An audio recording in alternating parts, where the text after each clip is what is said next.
Wala untay lalis kung way protestante.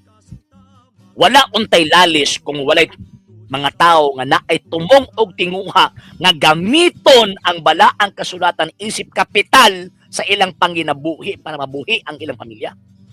Wala unta nay lalis.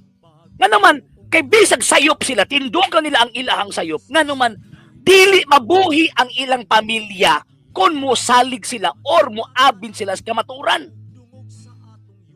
Kapital man nila. Biblical ba yan na? Ang Peter chapter 2, verse 1 to 3. Sa may gingon ni San Pedro, kining mo ang mga tawahan na manapi kaninyo.